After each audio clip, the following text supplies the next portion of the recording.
is SMNI News Channel. Truth that matters.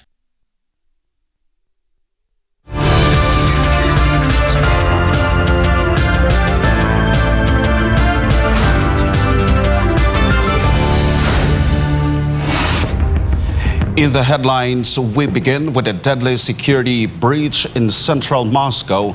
A police officer was killed and 2 others injured in a blast near a major railway station.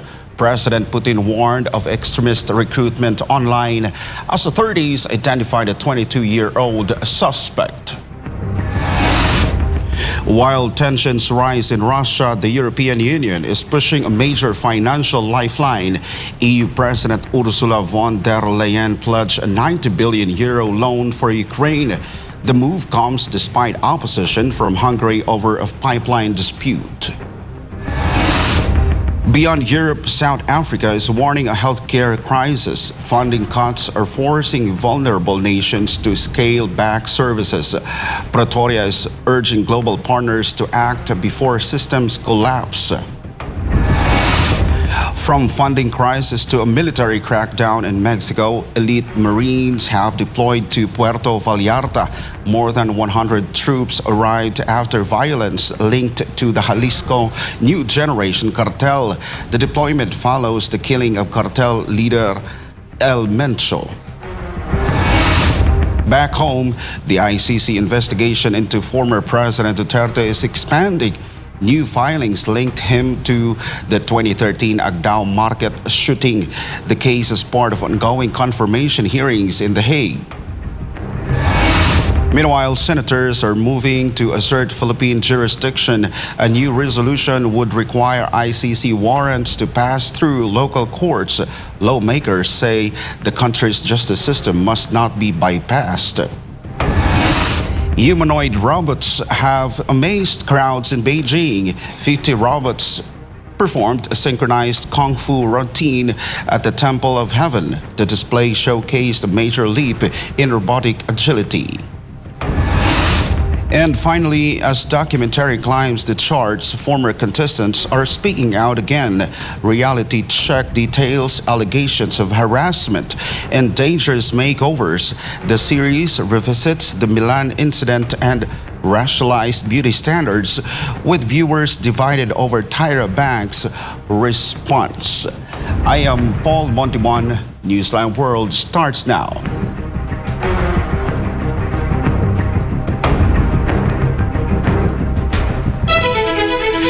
In Russia, a police officer has been killed and 2 others injured in an overnight explosion near a major railway station in central Moscow. Authorities say a 22-year-old man is responsible for the blast, and President Vladimir Putin believes that the incident is likely a result of online recruitment. Almar Forzuelo for the details. A sudden explosion occurred just after midnight near Savilovsky railway station, a major rail hub in Moscow. Officials say the suspect approached a traffic police vehicle before an explosive device detonated. 1 officer was killed in the blast, while 2 others were injured and hospitalized. A spokesperson for the Investigative Committee of Russia, the suspect, a 22-year-old Russian citizen from the Udmurt Republic, died at the scene. Authorities confirmed he had traveled from St. Petersburg to Moscow days before the attack. Investigators are reviewing surveillance footage and tracing his contacts to determine whether he acted alone. Следственным комитетом России совместно с оперативными службами правоохранительных органов в кратчайшие сроки установлена личность фигуранта уголовного дела о посягательстве на жизнь сотрудников ДПС и незаконном обороте взрывных устройств.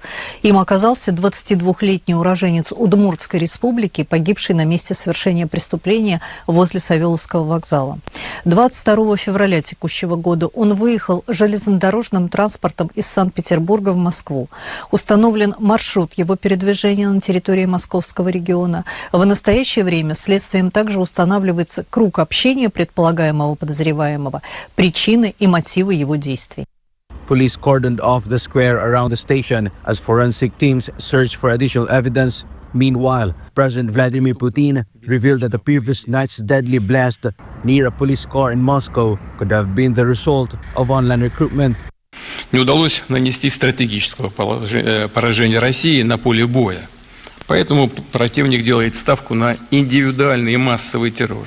Здесь и обстрелы городов, и диверсии на инфраструктуре, и покушения на представителей государственных, военных властей. Ну вот очередной пример. Вчера на Савеловском вокзале. Судя по всему, это требует, конечно, дополнительной работы с вашей стороны. Но уже сейчас ясно, что, судя по всему, такая обычная на сегодняшний день вербовка через интернет, скорее всего, да, всучили человеку взрывное устройство, а потом дистанционно взорвали и его, и предполагаемый объект атаки. В данном случае сотрудников Министерства внутренних дел.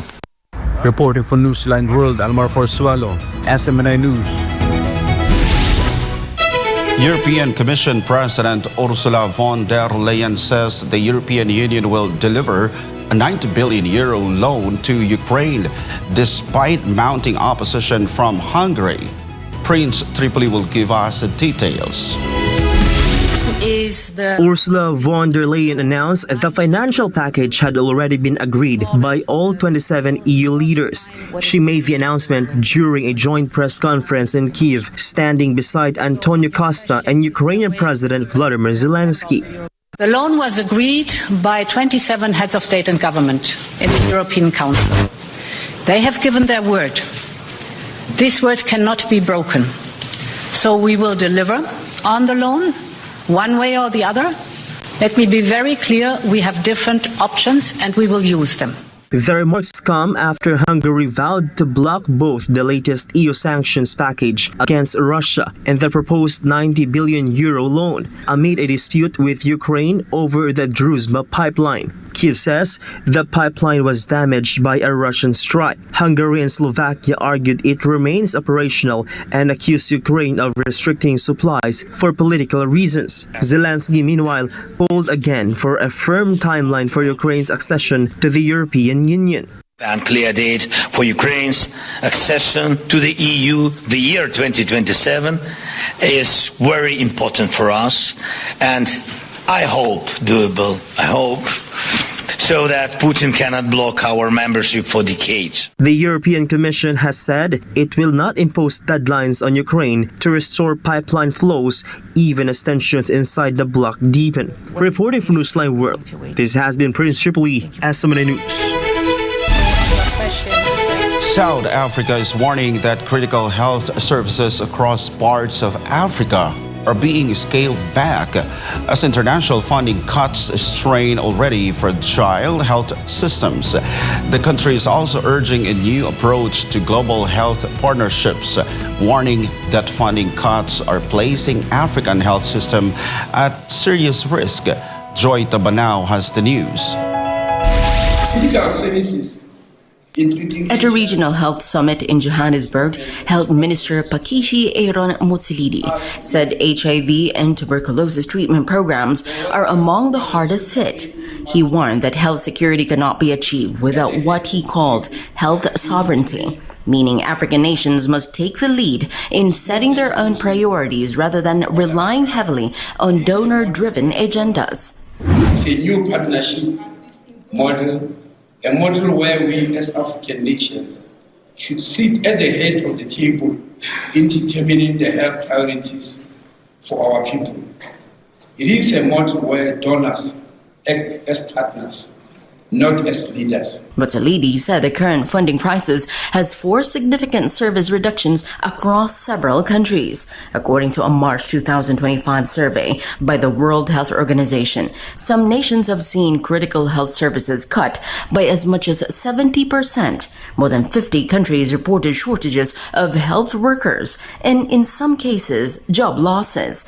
The minister also noted that some governments have withdrawn financial support from 31 United Nations agencies, affecting programs linked to climate change, human rights, and sexual and reproductive health.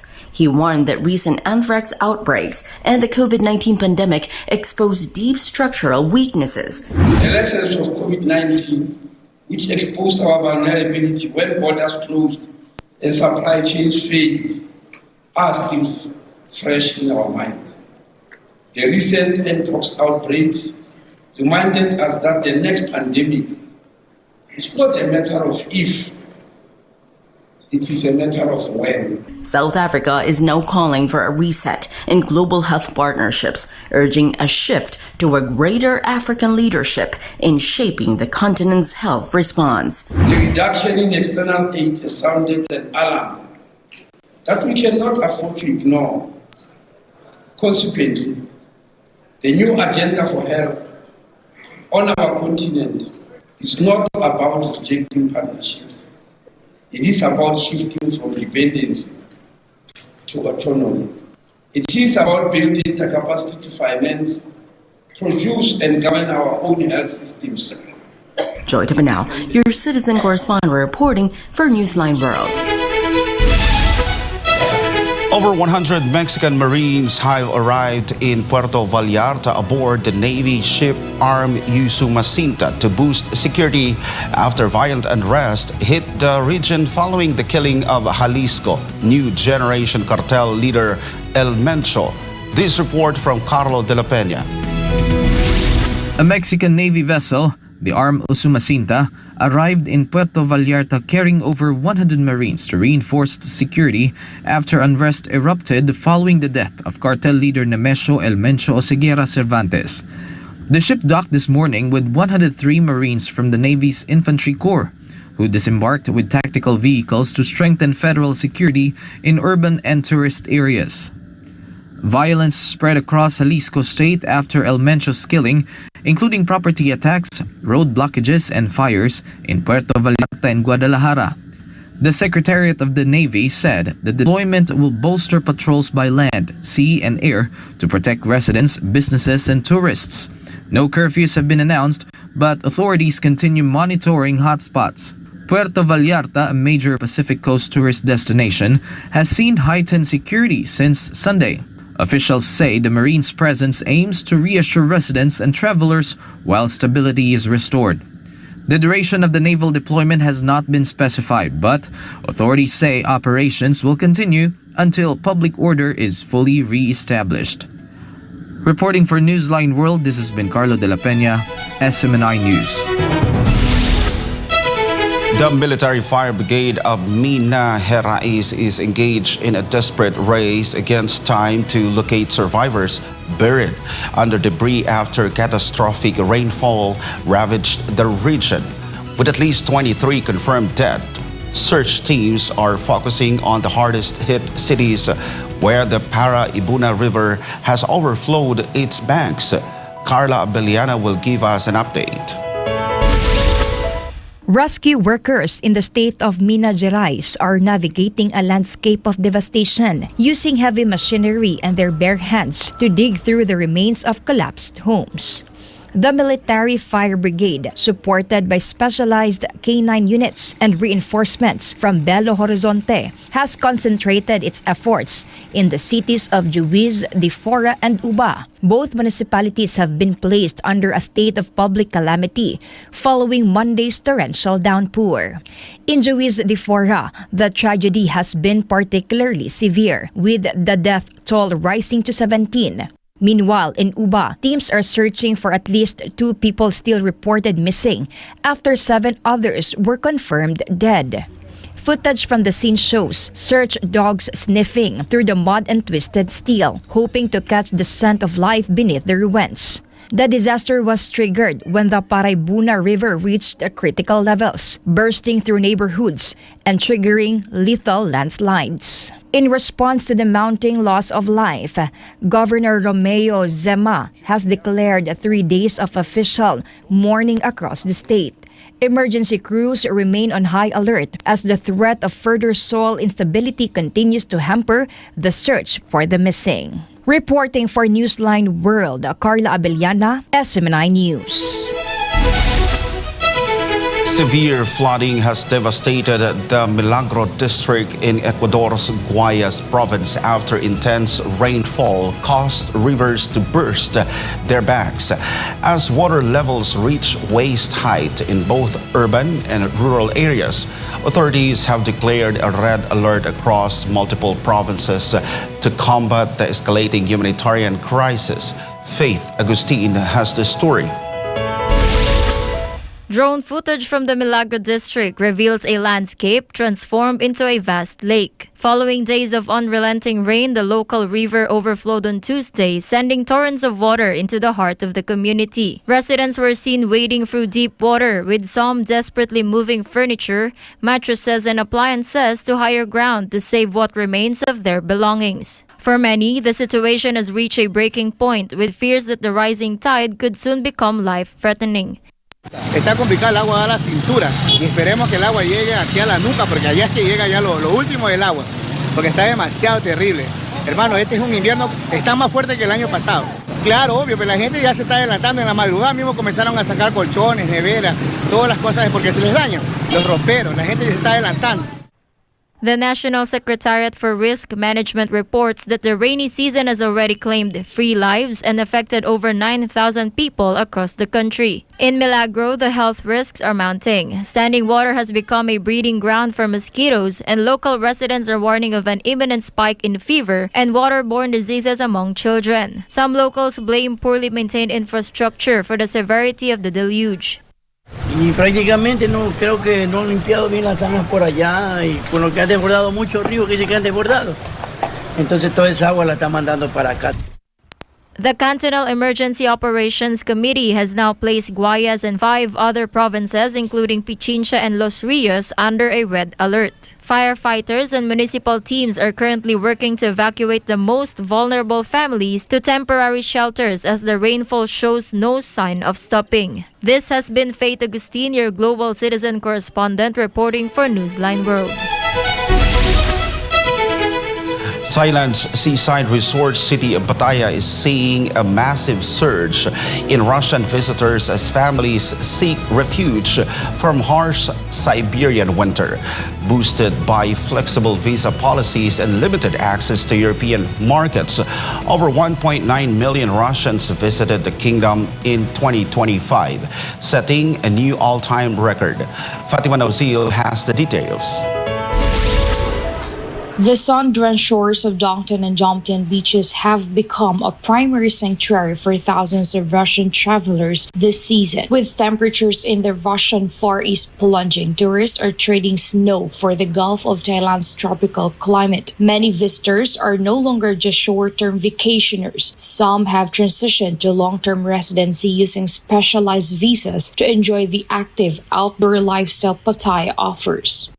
Мы живем в Таиланде, в Паттайе, уже около 3 лет. Здесь мы живем по ДТВ визе. Нам здесь очень нравится, потому что здесь комфортная температура для жизни. Нам нравится здесь заниматься спортом, бегать, кататься на велосипеде. У нас здесь много друзей, с которыми мы ездим по разным активностям. Ну и просто здесь комфортно. The destination's appeal is increasingly family-oriented. Parents highlight the ease of travel for young children and the high quality of local service. However, the influx is also driven by geopolitical shifts, with traditional European holiday spots remaining largely inaccessible due to travel restrictions and visa hurdles. Thailand has emerged as a top alternative alongside Turkey and Vietnam. Currently, it's quite hard to go to Europe, unfortunately, I used to go before. But Thailand, Vietnam, and so on countries are a very good opportunity to have a vacation. I think there are now very many tourists from Russia in Thailand because some European restrictions against the Russia Federation, and that's why there are a lot of Russian tourists here. Thailand's proactive open border policy, including significant visa exemptions for Russian nationals, has been the X factor in this growth. Data from 2025 shows a 9% year-on-year increase in Russian arrivals, cementing Thailand's status as a preferred winter capital for the Russian market. Reporting for Newsline World, this has been Fatima Nauzul, SM9 News. Residents of Davao City reacted to ICC prosecutions linking of former President Duterte to the 2013 Agdao market shooting. MJ Modiha reports. Yet, Mr. Duterte, the former prosecutor, Mr. Tough on Crime, could not get this triple murder committed in a market in broad daylight with multiple eyewitnesses solved? Of course not, because it was his murder. That was the accusation of the ICC prosecutor against former Philippine President Rodrigo Duterte. They said that Duterte allegedly ordered the killing of 3 men at the Agdao Public Market in 2013. Because of this, SM9 News revisited the said market here in Davao City. According to the vendors there, those who were killed were known thieves and were not innocent. So, yung tatlo ma'am na naging subject nung insidente na yon, noon po yun na magnanakaw. Hindi po yun mga inosente. Talagang kilala yun dito sa Old Agdao Public Market na notorious na mga magnanakaw. Alam po, marami na po silang record sa Santa Ana. Hindi lang po mga tindahan, pati mga bahay inaakyat nila eh. Hindi lang mga tindahan ang nagreklamo noon sa nakawan, pati mga bahay-bahay din. According to Zaldi, one of the witnesses of the shooting, those who were killed indeed had criminal records. May mga record talaga? Meron. 63-year-old Gina was also familiar with one of the suspects killed in the shooting. She says that they had long warned him to stop stealing. Market vendors believe that the victims were only retaliated against by the people they had previously stolen from. Pero katumanggod siya kay salbahis na siya. Grabe na siya. Lagi siya record, ma'am. Una na siya record. Kasi mga kawaton ma'am, mga dili, kanang mga pareha compressor tayo lang gikawat diha. Mga bugat na na. Mga compressor, mga laptop, mga kuan. Akyat bahay ginto. For many Davaoeños, this is only an attempt by foreigners to discredit their former mayor. Residents admitted they feel resentment and anger over what President Marcos Jr. is doing to the former president. Their message to Duterte: Tay, kanang amping o kanang laban tayo tay. Namimiss ka na namin dito sa Davao City po. With that, preparations are on the way for the upcoming birthday celebration of former President Duterte this coming March. And residents here in the city are implying to do or create activities to honor the former mayor and the former Philippine president. Reporting for Newsline World, this has been MJ Mondihar, SM9 News. Senators from the minority bloc reiterated the need to pass a resolution that would safeguard Filipinos from possible actions by the International Criminal Court, emphasizing the country's justice system remains functional and reliable. Sheena Torno reports from the Senate. During the Senate session on Tuesday, February 24, Senate Resolution 307 took center stage in the discussions. Its purpose is to protect any Filipino from any action by International Criminal Court or ICC in the Philippines. Senator Amy Marcos vehemently condemned what she called the administration's betrayal of former President Rodrigo Duterte in connection with the ICC. She insisted that the Philippines should not bow to foreigners. Ang hustisya na ipinapataw ng dayuhan ay hindi hustisya. Ito ang pagpapahiya. Ito ay pang-aalipin. At mga kababayan ko, hindi tayo alipin. Tayo ay Pilipino. At kung Pilipino ka, hindi ka susuko at hindi mo isusuko ang kapwa mong Pilipino, hindi mo isusuko ang iyong pagiging Pilipino. Senator Marcos added that if something like this could happen to a former president who was simply handed over to foreigners, how much more the ordinary Filipino? Senator Rodante Marcoleta also emphasized that the judiciary in the country works properly, so there's no reason to hand over any Filipino to the International Criminal Court. He said every Filipino has the right to defend themselves in the country's courts. The last time I checked, the Supreme Court has not made any declaration that it is unwilling or it is incapable or it is unable to hear cases within our country. As a matter of fact, the law is prepared.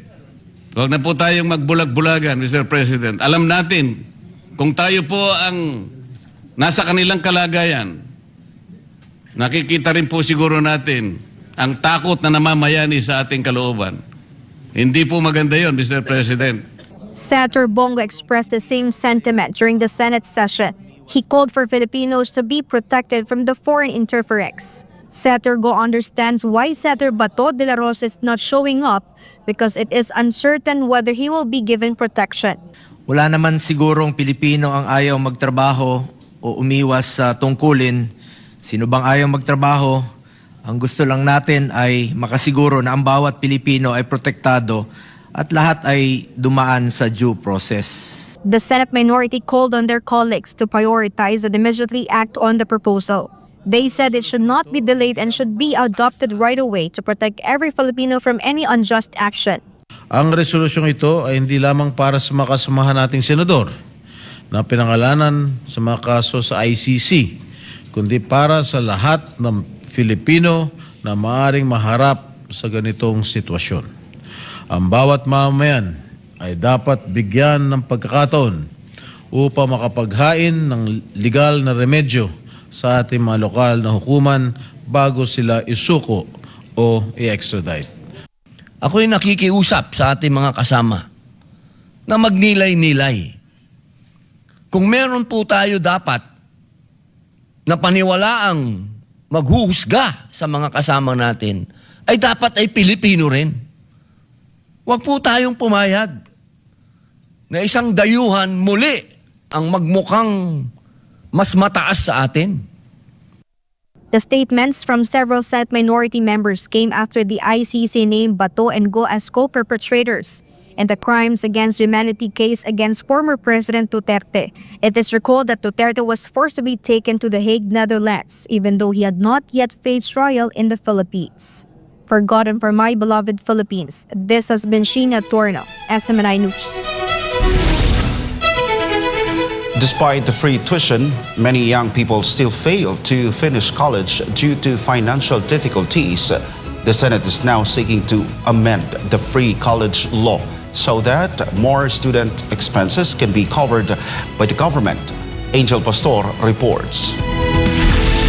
Amendments to Republic Act No. 10931 or the Universal Access to Quality Tertiary Education Act are being pushed in the Senate. In his co-sponsorship speech on February 24, Senator Joel Villanueva stressed that nearly 10 years have passed since the proposal for free tuition in public colleges and universities was first filed. However, the senator acknowledged that many challenges remain in achieving truly broad and meaningful access to tertiary education. Based on data from the Philippine Statistics Authority, an estimated nearly 11 million Filipino youth were classified as out-of-school youth children and youth in 2024. Of this number, 68.5% are aged 20 to 24, while 15.6% are aged 15 to 19, ages that are expected to be in college or preparing for it. The senator emphasized the access to education is not only about free tuition, but also about students' ability to stay in school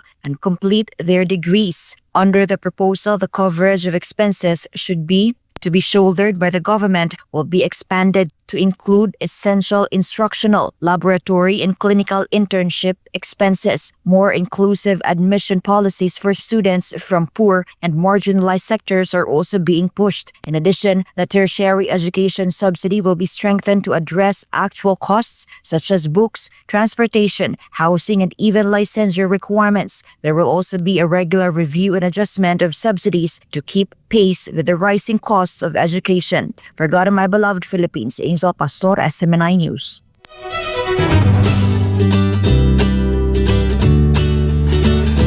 50 humanoid robots have executed a flawlessly synchronized martial arts routine at Beijing's historic Temple of Heaven.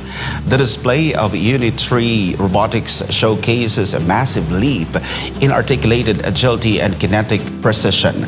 Jane Kadita tells us more. Against the backdrop of the Hall of Prayer for Good Harvests, 50 unitary humanoid in red vests transformed an ancient landmark into a high-tech stage. A video released Monday captures the units performing high-speed kickboxing, side flips, and roundhouse kicks with uncanny precision. This follows their appearance at the 2026 Spring Festival Gala, where they shared the spotlight with human martial artists before a global audience of millions. The performance marks a rapid evolution for Chinese robotics. Just 1 year ago, earlier models were limited to basic folk dances. Today, these machines are scaling walls and executing complex combat maneuvers that demand enhanced balance and real-time processing. As China accelerates its robotics push, this display serves as a high-visibility demonstration of humanoid technology, moving from the lab to the cultural mainstream. This has been Jane Kodniter, Global Citizen Correspondent, reporting for Newsline World.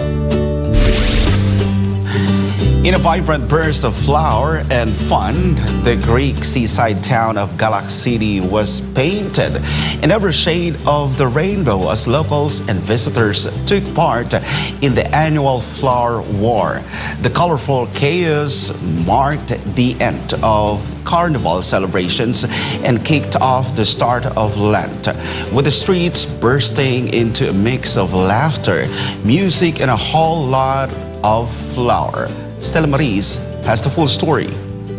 Each year on Clean Monday, the first day of the 40-day Lenten period leading up to Easter, the coastal streets of Galaxidi, about 200 kilometers west of Athens, become the stage for this unusual and joyful custom. Participants stock up on bags of brightly dyed flour and playfully pelt one another, turning roads, clothing, and onlookers into a sea of color.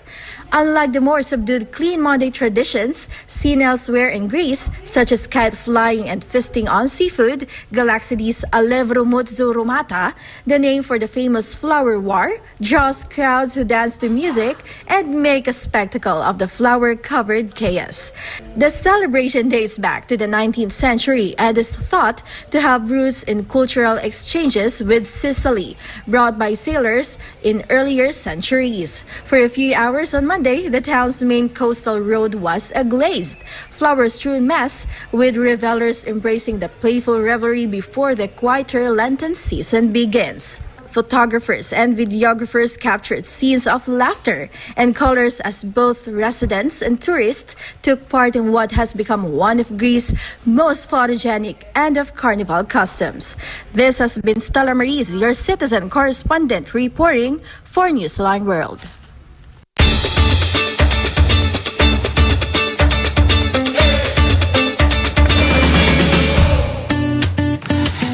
A historic moment for the Buddhists in the Philippines. The country is one of the only 12 nations worldwide selected to receive relics of the late founder of Fu Huangshan.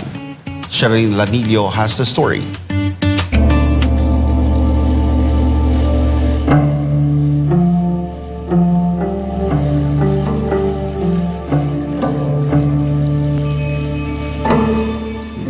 Inside Mabuhay Temple in Manila, prayers filled the air as devotees gathered for the enshrinement of the first-class relics of Venerable Master Sheng Yun, the visionary behind Fu Huangshan. Sheng Yun founded Fu Huangshan, one of the largest Buddhist movements in the world. The Philippines is among just 12 countries selected for the relic transmission, a milestone that coincides with Fu Huangshan's 60th anniversary worldwide and his 37th year of presence in the country. For nearly 4 decades, the organization's impact in the Philippines has reached far beyond temple walls. Through Guangming College, young Filipinos have received full scholarships in performing arts, sports, and academic disciplines. Truthfully, sincerely, and justly to be enshrined his lyric. And we vows to continue his legacy on and pass on to the new generations to see a world that brings peoples across different culture, different language, different religions together. Beyond tradition, the relics are seen as a symbol of the group's continuing advocacy for interfaith dialogue and unity among different religions in the Philippines. As celebrations for the Lunar New Year unfold, Fo Guangshan also renewed its pledge to expand humanitarian and charitable initiatives, reinforcing a message that faith, for them, is inseparable from service.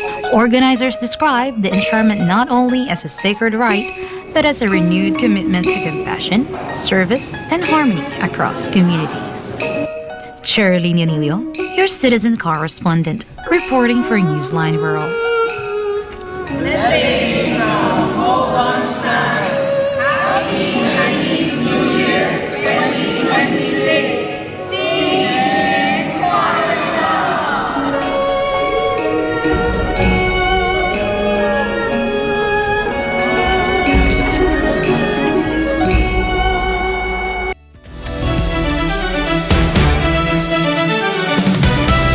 In sports, Alexa Ayala continues to navigate the pressure of representing the Philippines on the global stage, choosing gratitude over expectation as her profile rises on the WTA Tour.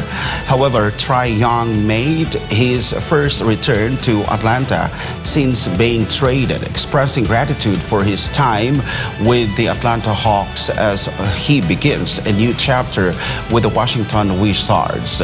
Carlo de la Peña has the updates. Following her breakthrough semifinal run at the Miami Open last year, Ayala experienced a significant rise in the rankings, drawing increased global attention and a surge of support from Filipino fans worldwide. The exposure has opened doors, but also intensified scrutiny surrounding her performances. As the lone Filipina competing full-time on the WTA Tour, Ayala carries added national expectations each time she steps on court.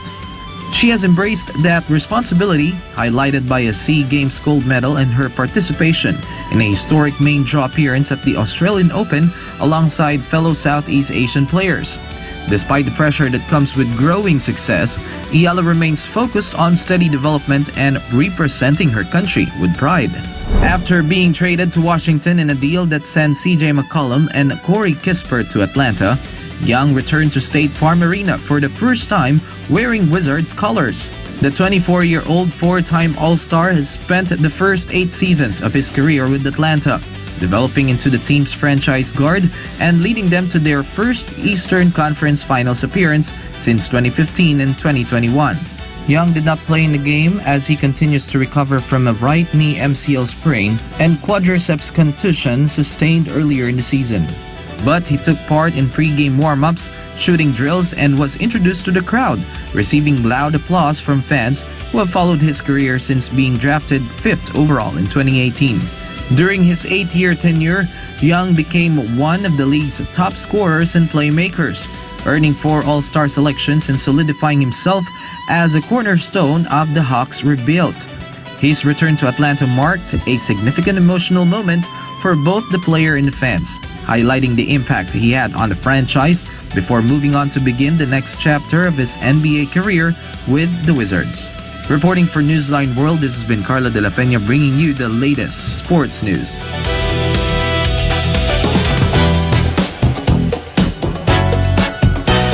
Fresh debate has reignited around America's Next Top Model after Olivia Atwood criticized Tyra Banks in light of Netflix documentary Reality Check, Inside America's Next Top Model. Meanwhile, as she continues her comeback journey, British tennis star Emma Raducanu has landed a high-profile sponsorship deal with Uniqlo, marking a new phase after parting ways with Nike. Sigrid Castaneda has all the buzz. Reality television star Olivia Atwood has criticized supermodel and television host Tyra Banks, accusing her for failing to take accountability for past controversies surrounding America's Next Top Model. Atwood, 34, best known for her appearance on Love Island, shared her thoughts following the release of the new Netflix documentary reality check, Inside America's Next Top Model, which revisits the long-running modeling competition and examines the backlash it has faced over the years. The documentary explores criticism of the show, including allegations of harsh treatment of contestants, problematic challenges, and moments that many viewers now consider inappropriate by today's standards. Atwood claimed that Banks, who created and hosted the series, has not fully addressed or taken responsibility for the controversies highlighted in the documentary. Her comments have sparked renewed debate online about the legacy of the show and the evolving standards of reality television. America's Next Top Model, which premiered in 2003, became a global hit and launched the careers of several models, but in recent years has faced increased scrutiny as clips from past seasons resurfaced on social media. Neither Banks nor representatives for the show have issued a new statement in response to Atwood's remarks at this time. British tennis star Emma Raducanu has signed a major sponsorship deal with Japanese clothing brand Uniqlo following the end of her long-standing partnership with Nike. Raducanu first signed with Nike at just 15 years old, 3 years before her historic triumph at the US Open in 2021, where she became the first qualifier in the Open era to win a Grand Slam singles title. While the 2021 US Open champion has struggled with injuries and frequent coaching changes in recent seasons, leading to inconsistent performances on the court, she has maintained strong commercial appeal of it. The new deal with Uniqlo marks a fresh chapter in Raducanu's career as she looks to regain momentum competitively while continuing to attract major global brands. This has been Sigrid Castaneda, your citizen correspondent, giving you the latest showbiz. And before we end, may you be inspired with the words of the sun.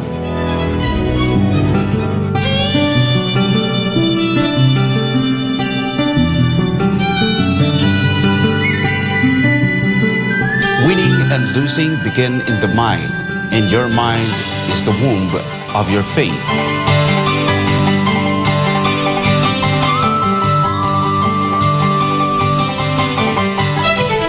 And that's all for this edition of Newsline World. For God and my beloved country, the Philippines, I am Paul Montemon. Thank you for watching. Goodbye.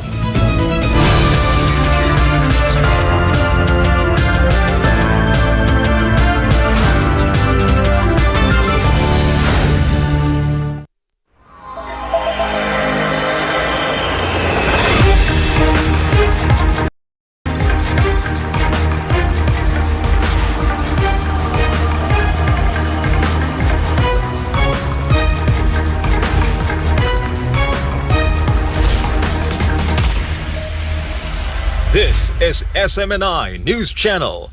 Truth that matters.